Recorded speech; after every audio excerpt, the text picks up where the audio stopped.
Wednesday. Good evening to my sisters and my brothers. I'm Dr. Tait Jr., pastor of the Village Church. Welcome to our Word on Wednesdays here at the Village. And I pray that you've had a good week so far. And I want to remind you that we are really blessed of God as a people. In spite of all of the challenges, we are really, really blessed of God. And I want you to remember also our theme for the year, courageous faith for the journey. Courageous faith for the journey. And we are going to need to have courageous faith. And as they would often say when I was growing up, like never before, we're going to need courageous faith. And of course, I'd like you to like and share our Bible study, particularly if you are on YouTube. You can share it there. It'd be very helpful for you to do that. We would love for you to share it there. And if you're on Facebook, you can do so. Do so well. So we ask that you would take the opportunity to do that, to like and share, and let people know that we are on. That we are on. That we are on. And also, we just want to remind people, particularly as we are moving forth in this Lenten season, that we also are exerting our own strength, our own power in terms of how we spend our money, where we spend our money, with whom, and so we also, and where we get our information. So it's important that you guard your minds during this Lenten season and beyond, not just during the Lenten season, but from this time forward. Guard your minds, because it's so important that you keep your mind. And I was talking to a friend of mine today, Dr. Anthony Bennett in Connecticut, and we were kind of making fun of, but in reality saying, the old saints knew something about, guarding your mind. They would always have songs or sayings in testimony service about, God keep my mind. And certainly today, we definitely need to make sure that we keep our minds. All right, and we're in the midst of this 40 days, and I say 40 days and beyond because sometimes we do stuff for a season, particularly when Lent comes along, and then when Lent is over, we go back to business as usual. But I think we definitely need to keep. Good to see you, Deacon Charlie, Elder Jackie, and other people who are jumping on. This is 40 days. We will fast from economic exploitation and invest in Black freedom. And then you can go to Target, fast.org, get more information. And I do have some cards I just got to figure out. I know it's looking crazy right now, but I'll get this card to you so you can see it. Matter of fact, I'll show it on my screen a different way so it'll show up for you. But we want you to definitely consider being a part of this fast with us, being a part of just understanding the importance of how you spend your money, where you spend your money, and those kinds of things. So it's important that you do that. So I think you'll be able to read the card now. So this card, my good friend, see, I'm going to show it there, Pastor Patricia Fears, about economic empowerment. And it also talks about the amount of money we spend in terms of Black people, $1.98 trillion. On the back of this card, and I know you can't see it because it's kind of faint, so but it just talks about where you spend your money, how you spend your money, and for what. So on the back it says how we spend our money. Don't spend any money with Target or any other business that exploits people of color. Be intentional about your spending. Save more, shop less. Thoughtfully, the dollar circulates the black community for 6 hours. That's it. And then when we spend our money, pick 2 days a week not to spend. Try it. Be a leader, not a follower of trends. Equip yourself and others with tools for economic stability. And then lastly, where we spend our money. Spend where your money will have the greatest impact on your neighborhood. Insist on it. And shop online through black-owned apps like Black and Green Book Global, Eat Okra, Think Black, and others. All right, so that gives you a little idea about basically how we can sort of lean into this 40-day fast, from economic exploitation. So I pray that you would avail yourselves of that, and that we'll all be on the same page. All right, so let me get into this Bible study tonight, as we are just very happy that you are here with me tonight. And so I want to go back and look at basically two texts. I'm going to put them up on the screen here in a moment so that you will have them and you can see them and you can use them.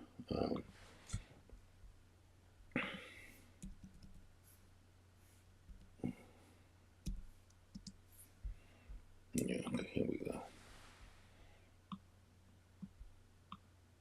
So the biblical text that we're working from tonight is Luke chapter number 4, verses 16 through 21 from the New Revised Standard Version of the Bible, and also Isaiah 58, and we'll be sort of extrapolating out some of the verses in those two pericopes.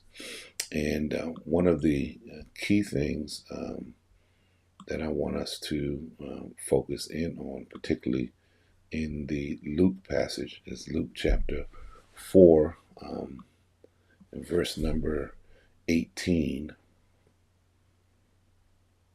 And this is the New Revised Standard updated version of the Bible. And it simply reads, "The Spirit of the Lord is upon me, because he has anointed me to bring good news to the poor." This is Jesus talking. He's coming up out of the waters, being baptized, about to start his ministry. He says, "The Spirit of the Lord is upon me because he has anointed me." It means he's set apart for this, to bring good news to the poor. He has sent me to proclaim release to the captives, recovery of sight to the blind, and to let the oppressed go free, to proclaim the year of the Lord's favor. That year of the Lord we talked about last week really represents the Jubilee. So tonight I want to kind of go back to what we were dealing with on last week, is Jesus's economic revolution. Jesus's economic revolution. So pray with me for a moment. God, I pray today for each person who's tuning in to our Bible study, to this study of the Bible and how it's applicable to our lives. I pray, God, now that you allow the genius of the Holy Spirit to use my mind, to speak through my mouth. Open our ears that we can hear distinctly, hear with a critical consciousness, a critical mind, hear with a woke mind, so that we can determine how does this scripture, how do these texts apply to our lives in the 21st century. Now may the words of my mouth and the meditation of all of our hearts be acceptable in your sight. For Lord, you are our strength and our Redeemer. Amen. Jesus' economic revolution. No, Jesus was a fascinating character. Fascinating because we say he's God's son, he's the liberator of the world.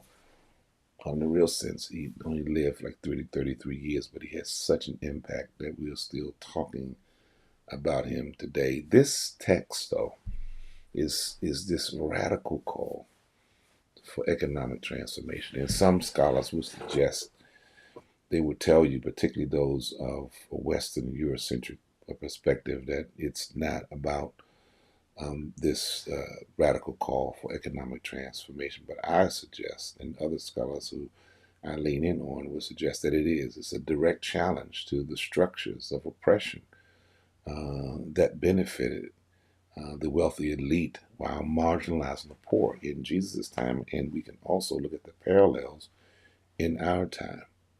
So we just, again, tonight, we just want to explore some more of this Jesus's revolutionary economic vision and how we, as Christ followers, can embody these principles, how we can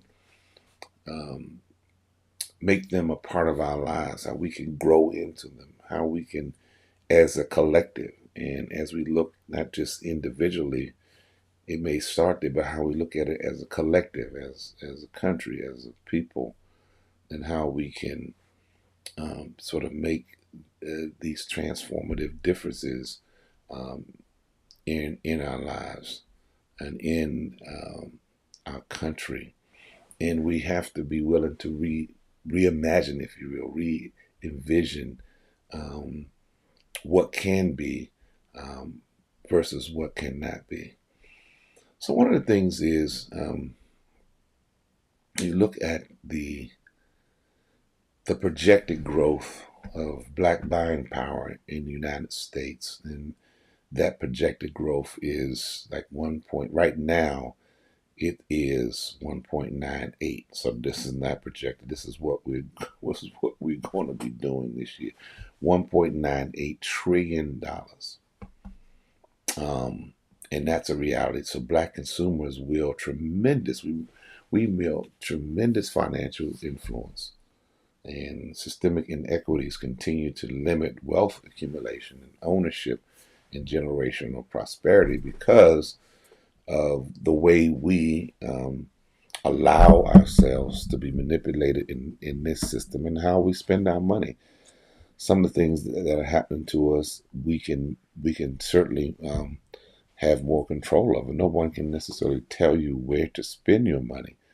And so we have to be more intentional about how we do that. So this economic liberation, and when you look at Luke's passage in chapter 4, and you look verses 16 to 21 in Isaiah 58, it really is about black empowerment and black economic empowerment. And it's not to slight any other group, but when you've been pushed down to the bottom for so long, when there have been racist systemic laws and policies that are being reenacted as we speak, and this haven't really stopped to limit our full potential as a group and as a people, then you have to begin to think like Jesus. You come out with this radical plan to eliminate sort of the way the system looks at you and the way you even look at yourself. So the economic strategies in terms of redirecting our dollars and invested in black-owned institutions, community-based wealth creation, financial literacy. There's so many in our community just don't have the basics in terms of, financial literacy. Just even if you're not investing in the stock market, what does it mean? What does it mean when you get a simple interest-bearing account? What does it mean when your interest is compounded? Why would you sign up for a credit card and load it up when it's going to cost you 24 or 25% interest, and some of them 30.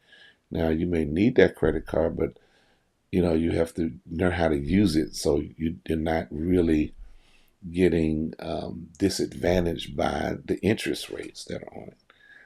Learning what it means to have income to debt ratio, and what does that mean even in the system, and in how the credit is reported, which we also know in a lot of ways, and this has been proven, and at times it has also been discriminatory in how it's actually done. But be that as it may, we're in this system, and so we have to function in such a way that we're not necessarily dependent on the system, but we understand the system and we work it to our advantage the best that we can. So when you think about this, Jesus' mission, in this prophetic call of justice in Isaiah 58, is very powerful. These biblical passages are just, they're just not spiritual declarations, but economic mandates. Let me say that again. They're not just spiritual declarations, as many of our teachings, and particularly Western and Eurocentric teachings over the years, tried to over spiritualize these texts, but they're economic mandates that challenge systemic oppression and call for economic redistribution and financial liberation and community empowerment. Let me say that again. These are economic mandates that challenge systemic oppression and call for economic redistribution and financial liberation and community empowerment. Let me park here parenthetically for a moment. So when you hear talking about the tax cuts, they're not tax cuts for you and I, my brothers and sisters. These are tax cuts for people who should be paying their fair share, which are billionaires and corporations who end up paying nothing, where the burden of the taxes that are collected are put on everyday working class people, right? And some in the taxation system, it's not necessarily bad in of itself, because there's certain things we have to do as a collective. Like, for instance, when you're driving across a bridge, you want to know that the bridge has been built properly and that it's checked on a regular basis for any flaws. Now, you can't just do that if you don't have a system of financing those kind of infrastructure things that need to happen, like highways, like electrical systems, even the internet. In how do we respond when there is a weather crisis? So organizations like FEMA, it's not a luxury. It's something that we need. And states by themselves, they cannot handle if there's a catastrophe, something by themselves. So that's why some things are needed. Yeah, we can always talk about how things can be improved, but to actually throw things out as if they are nothing, because you as a billionaire or people in certain categories think that you can make it without this. Or it maybe in their minds is like, people will be collateral damage and we need less people in the U.S. Whatever their thinking is. We know that it is not about the health and welfare and the well-being of the masses.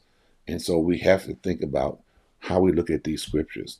Now, when we look at Jesus' revolutionary mandate, he's talking about bringing good news to the poor. It's no deserving or deserving poor and undeserving. It's the poor, period. So his mission is not neutral. It prioritizes economic justice and directly speaks to the dispossessed, those who are without land and economically oppressed. So how can a Christian faith, you say you're a Christian and you support policies and laws that demonize the poor, blame the poor for being poor, and not look at the systems that help to cause poverty? It's like going to the doctor or the dentist or and having your health checked, and if they're a good doctor or good dentist, they're going to try to get to the root cause of what's causing the problem. If your tooth is aching, when you go to the dentist, I did go over. The first thing they do when they go in your mouth is look to see if you have any cavities. And if you have cavities, they look to see if they can fill them. right? Because they're looking at the root causes of the pain and of the problem. And then sometimes they can't fill the cavity because it is so far gone. But then they'll see, can we save the tooth? So then they will do a root canal. Um, and they'll do a root canal. And so that means they'll try to save the tooth by getting all the tooth that's been decayed, getting that out, and also sometimes neutralizing the nerve in that tooth, and then they fill it and then they cap it, right? And if you go to the doctor, they'll ask you, if something's wrong with you, you're not feeling well, they'll ask you a lot of questions. They have theories because they've been practicing medicine for probably for a while. Even if they're a new doctor, they've gone through a lot of training. And then, certain kinds of things that you say that you're feeling or sensing, or they test your blood. Sometimes they'll test your urine. They do all kinds of stuff to find out, okay, what's going on inside your body that we cannot see. And then they'll go a step further. Sometimes they order MRI. Sometimes they'll order X-rays, different kinds of things to find out what's going on with you, right? And then they can make a proper diagnosis. Now, if doctors and dentists would do all of that, then what do we think we need to do with the systems that we're working in? That's why what's happening now with this so-called Doge that's run by Elon Musk and the Trump, his direct orders, they don't make a lot of sense, because it makes sense to them because they know exactly what they're doing. But if you are looking at it from another perspective, you'll say, what evidence do they have that there's waste? Where is the study? Where are they letting go the right people? You look at all of that. You wouldn't just go in and just indiscriminately fire people unless you want something to fail. And that's a conversation for another day. So Jesus is good news to the poor. This is his mission. It's not neutral. Jesus is not, I'm sorry, he's not American wrapped in an American flag. He's not Republican or Democratic. He was a Jew. He was a prophet, son of God. And he says he's bringing good news. This is my mission. It prioritizes economic justice, directly speaks to the dispossessed and landless and the economically oppressed. And then he says release to the captives. In modern economic sense, this points to the liberation from predatory financial systems such as payday loans, student debt, and housing discrimination. Now, if they were so interested in balancing the budget, then they will forgive all the student loans, because they will forgive. I think that's up in the trillions. If they were really interested in getting the budget in order and making real restitution for folks, they would forgive student loans. Why not? This would be an act of like jubilee. And why was education so expensive? These are questions they don't want you to ask. And when you look at other countries that are comparable to ours, they don't do the same thing. People can get education in like some of the European countries, other countries, at a very reasonable cost, and sometimes they don't pay anything if they meet the criteria to be in college. Because everybody is not meant to go to college, but it should be not the state's decision. It should be the individual decision of whether or not they can meet the criteria, where they can get in or not. All right. And then he says the year of the Lord's favor. This is direct reference to the Jubilee year, Leviticus 25. Systems of debt cancellation, land restoration, and economic reset. Now, some scholars, and most of them are European, who would say, well, this was just a vision. It wasn't anything that really happened. It wasn't real. But whether it was a vision or it happened, it is something that we should be striving for. Why shouldn't we have a reset? Why shouldn't it be a reset on everything? Why are we stuck on thinking things have to be always done the same way they've always been done? So this passage really affirms that economic justice is a divine imperative. It's from God. It's like living in the imago Dei, the very image and likeness of God. Because God didn't, in God's sovereignty, doesn't hold stuff against God's creation. Because if God did, boy, we'd be in worse shape than we're in now. If we are to follow Christ and have the religion of Jesus and not the religion about him, as Howard Thurman talks about, the religion of Jesus, we must actively disrupt economic systems that perpetuate black poverty and create alternative models for community wealth building. We've got to do that. And this is a great opportunity, even though it's tough, it's hard, it is challenging, but we got to find a way.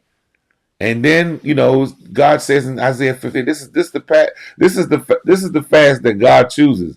Is not this the fast I choose, to loose the bonds of injustice, to undo the straps of the yoke, to let the oppressed go free and break every yoke?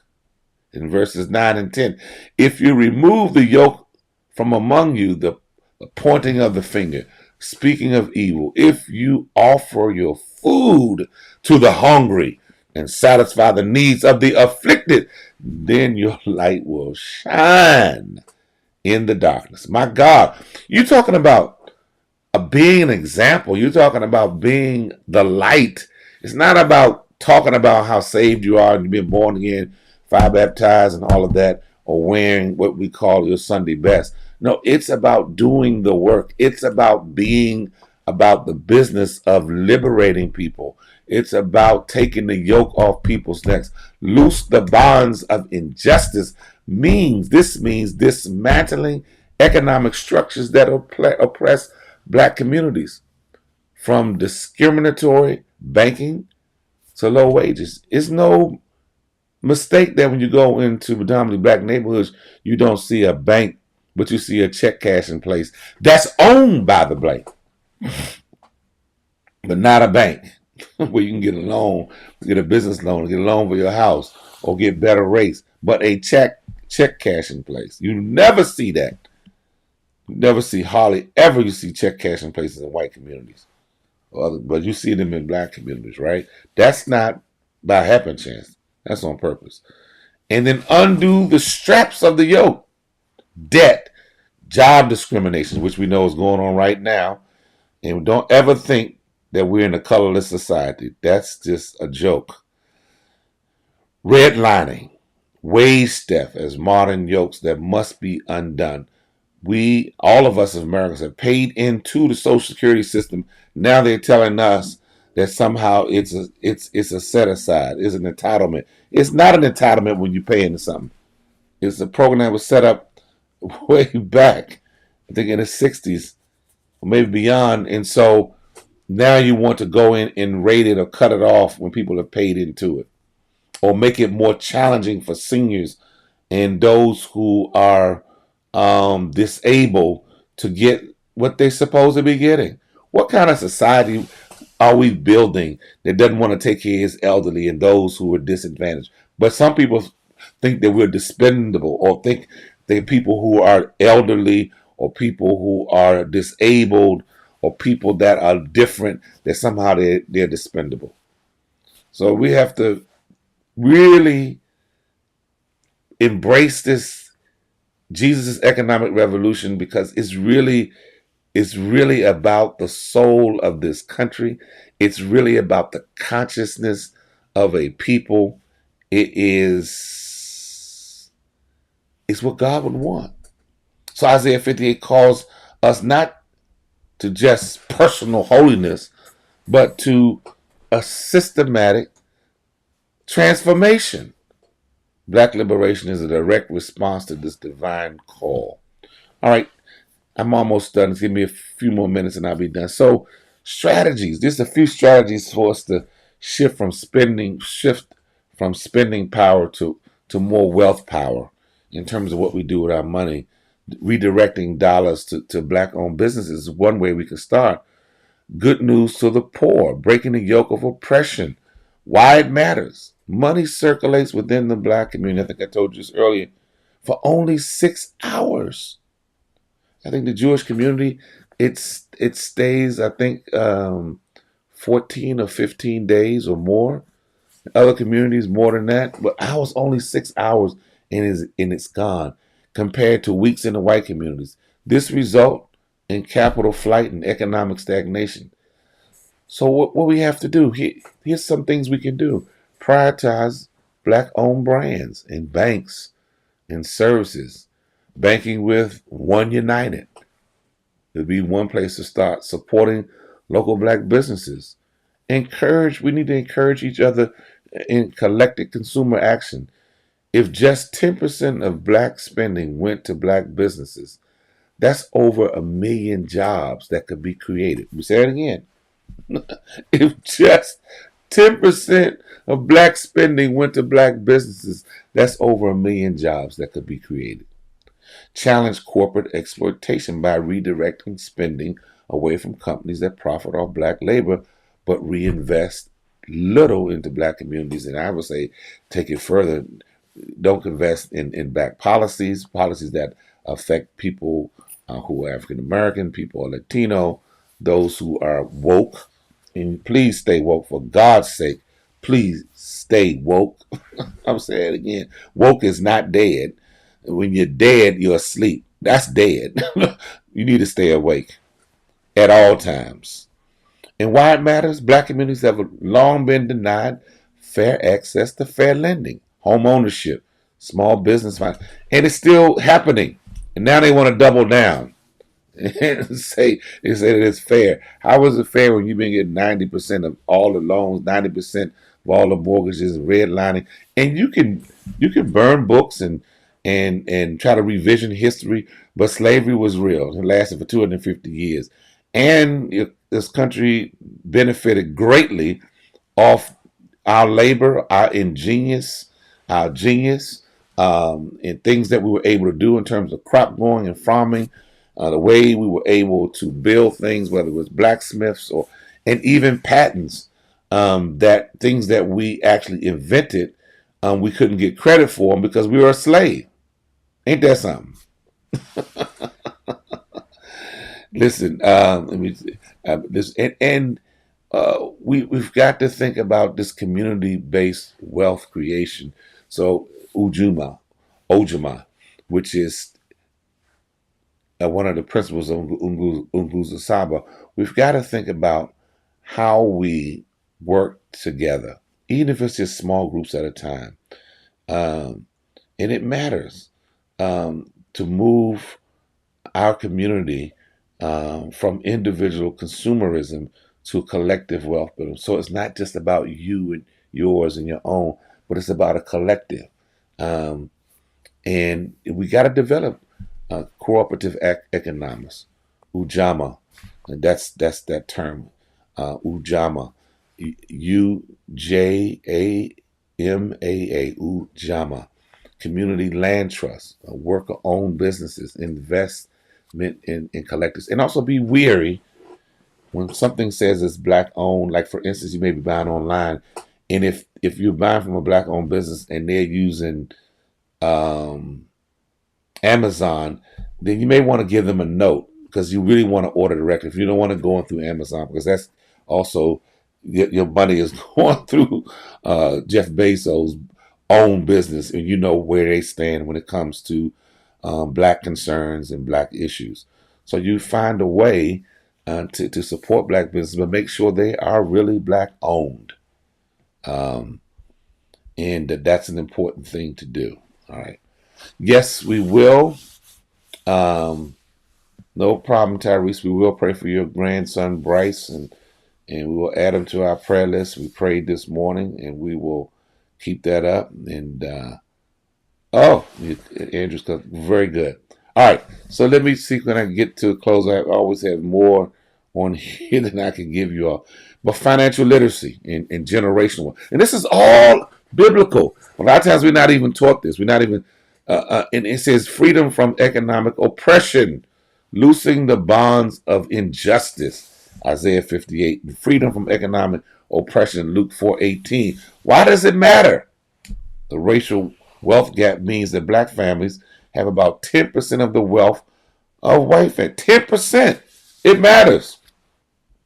And this is not dumb because we're lazy, we're dumb, we're ignorant. No, we've been disadvantaged in a lot of different ways. And we got to take more control of our own situations. We've got to teach financial literacy from a young age, budgeting, investing, home ownership, estate planning. These are the things we're going to talk about. Not saying everybody's going to own a home, but at least you should understand what it means to budget your money. You should understand something about even simple investing. And yes, sometimes you own something to rent it out. It may be a little apartment building. It could be anything. And estate planning. What's going to happen to your assets when you leave? You know, are you just leaving it in shambles? We promote life insurance and wealth transfer strategies to prevent wealth from being lost between generations. I mean, what it looks like if Junior Bridgman, I'm gonna say this and I'm closing it down here. Junior Bridgman was an NBA basketball player. I think he played for either about 10 years, but he didn't really make his money in the NBA. He made some money, but he made his money outside of the NBA, and he amassed quite a bit of wealth. And I want to get it straight because he and people like Shaq and Magic Johnson, they really learned from him.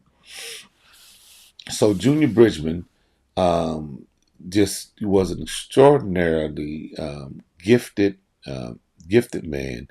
And when he died, his net worth was about $1.4 billion. $1.4 billion. You heard me right. $1.4 billion. All right. And that's because he learned how to do business, learned what to do with his money. He, I think he bought up a bunch of uh, restaurants. I don't know if they, but anyway, and my prayer the other day is that he left his stuff in order because that's a lot of wealth if he didn't do any estate planning and leave his business affairs in order. All right, so it matters, this matters, um, and so I want us to think about this in terms of how we can really be more engaged with our economics, not to the point of where the prosperity gospel people went off the cliff, but to the point where we really understand how do we collectively work together? How do we spend our money with people who value us and value the things that we value? And it pains me when you have people sometimes who come into great money, and when they start to do things, whether they can hire people or whether they are building something, they don't think about their own folks who have skills to do things, and they'll go and start telling you all the stories, the horror stories they've had with dealing with their own folks. And I'm like, well, you don't stop dealing with other people because you had a bad experience. So why would you stop dealing with your own people? Because there are good people who do good business in various areas. And when you say or make statements like that, you're really just pointing a finger back at yourself, and that's a sad thing. So tonight, just think about some of the things that we shared in terms of Jesus' mandate, what he came to do, the revolutionary nature of what he was about, and how we can embrace, particularly during this season, how we can embrace sort of this economic empowerment. And the power is ours. God has blessed us with it, but then we have to walk in it. We have to embrace it. We have to learn how we can move, particularly during this period, during this time. All right. If you want to share something with our church, and I thank all of you who support us and just are so kind, and I just want to publicly thank Andrew, who just this week he said, he said, Pastor, I just want to bless you now, and I was just grateful for that. But all of the members of the village do so well, but this was just something he wanted to do personally for me, and I thought that was just I appreciate it. And it wasn't asked or wasn't expected. But listen, most of you all who tithe, you know who you are, and you are a blessing to our church, and we really appreciate it. And I appreciate it because I know we would not be able to carry on the ministry that we do. We teach the 10-10-80 principle, the tithing principle.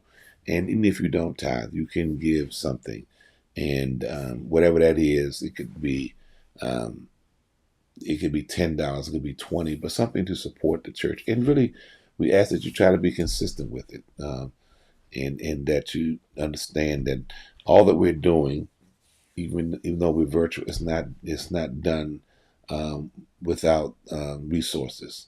It does cost us to produce and do these types of things, and also to stay involved in the community.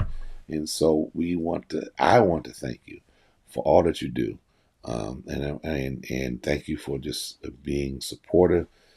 We have members who tithe regularly every month, some twice a month, some every week. And I am so grateful because you didn't have to. So thank you. We appreciate it. It is God is amazing, and God is it's almost unexplainable in terms of the blessings and the ways in which God has blessed this ministry, blessed many of you, and I really believe it's a direct result of your faithfulness and willingness, not because you're doing it because somebody is making you to do it or you feel guilty, but because you're doing it out of your heart. And remember, all of your gifts are tax deductible. If you do taxes every year, if you give over a certain amount, your charitable contributions help you with your tax bill. All right. So thank you again. Don't forget to join us on Sunday at 9 a.m. and also again at 11:30, and we continue on this economic empowerment, fasting from Target and other places that don't support us, particularly diversity, equity, and inclusion, and Black folks. All right. Yes, Tyrese, be a cheerful giver. Listen now unto him who's able to keep us from falling and present us faultless before the very presence of God's throne, be power henceforth, now, and forevermore. Amen. Until next Wednesday or until Sunday, God bless.